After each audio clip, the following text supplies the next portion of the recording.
Isang paglalakbay sa panahon ang ebolusyon ng wika sa Pilipinas sa iba't ibang panahon ng pananakop. Mga tauhan.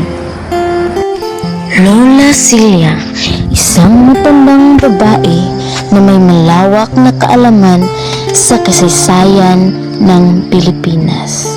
Isabel, isang batang estudyante na mausisa at gustong matuto tungkol sa nakaraan. Padre Miguel, isang paring Espanyol na nagtuturo ng Kristyanismo. Guro Thompson, isang Amerikanong guro na nagtuturo ng Ingles. Kenji Tanaka, isang sundalong Hapon na nagtataguyod ng Tagalog, na pinagbibidahan ni na Jenerilyn Abaw, Casey Jane Membreve, Charmin Sabalbaro, Lovely Macario, Jamaica Ivaldo, at Shari Jane Salo.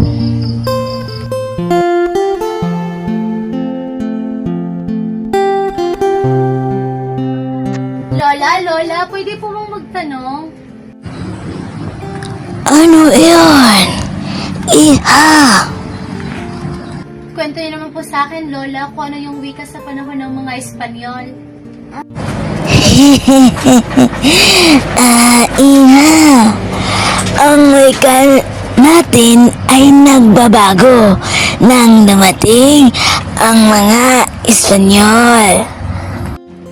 Ang panahon ng pananakop ng mga Espanyol ay nagsimula nung dumating ang mga Espanyol sa ating bansa noon taong 1521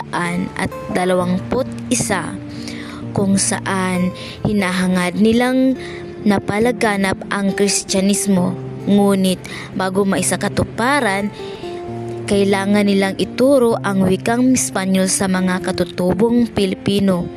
Subalit bago pa man sila dumating ay marunong na sumulat at bumasa ang mga katutubong Pilipino, kaya nailimbag ang doktrina Kristiyana, Lingua Española, Tagalan noong 1573. Magandang umaga mga amigos at amigas. Maraming salamat sa pagdalo sa ating pagpupulong. Bago tayo dumating, nais nating ipalaganap ang Kristyanismo sa Pilipinas. Nakatanggap ako ng sulat mula sa nakatataas. Bago tayo magsimula, tayo ay manalangin. Sa ngalan ng Ama, ng Diyos, Espiritu Santo. Amen. Gracias, Señor, por este días, por la vida, la salud y el amor.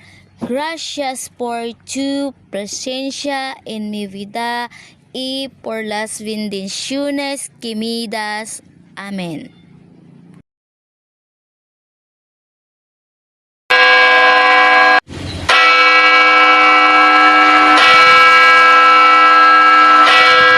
Sa ngalan ng Ama, ng Anak, ng Espiritu Santo. Kailangan natin ituro ang salita ng Diyos sa inyong wika. Paano po nila maituturo ang Kristyanismo kung ibang kanilang wika? Itinuro nila ang mga dasal at katisismo sa Tagalog. Ngunit, ginagamit din nila ang Espanyol para sa mas malalim na aral.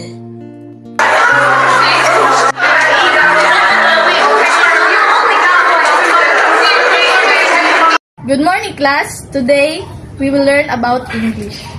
It is a language of opportunity. Bakit po kailangan natin matuto ng Ingles? Dahil ang Amerika ang bagong mananakop, kailangan nating matuto ng kanilang wika para makipagsabayan sa mundo.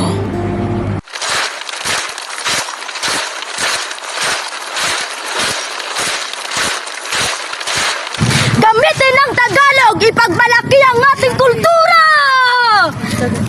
Gamitin! Gamitin! Bakit po nila gustong gamitin ang wikang Tagalog? Dahil gusto nilang alisin ang impluwensya ng mga Amerikano. Gusto nilang maging malaya tayo sa ating sariling wika.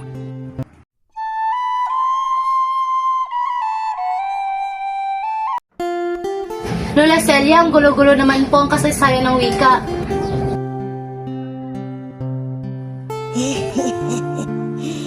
Iha, ang wika ay buhay. Nagbabago ito sa paglipas ng panahon. Ngunit ang mahalaga, dapat nating pahalagahan at ipagmalaki ang ating sariling wika. Opo, Lola Celia, salamat po sa inyong kwento. Tayong mga nagkakatipon, nagsilagda sa lupa nito, ay pinahayag natin ngayon at pinasisinayan sa pangalan ng buong Pilipinas ang ating karapatang makapamuhay ng malaya at nagsasarili, hiwalay at kalag na kalag sa kapangyarihan ng Espanya. At ngayon, hawak ko na ang watawat na aking winawagayway sa harap nitong kapulungan at nanunumpa naman tayong lahat ng buong taimtim na ito'y mamahalin at ipagtatanggol hanggang sa kauli-uli ang patak ng ating dugo. ay matapang. Mas lamang ay hinanganak dahil sa taglay na minsan na kilala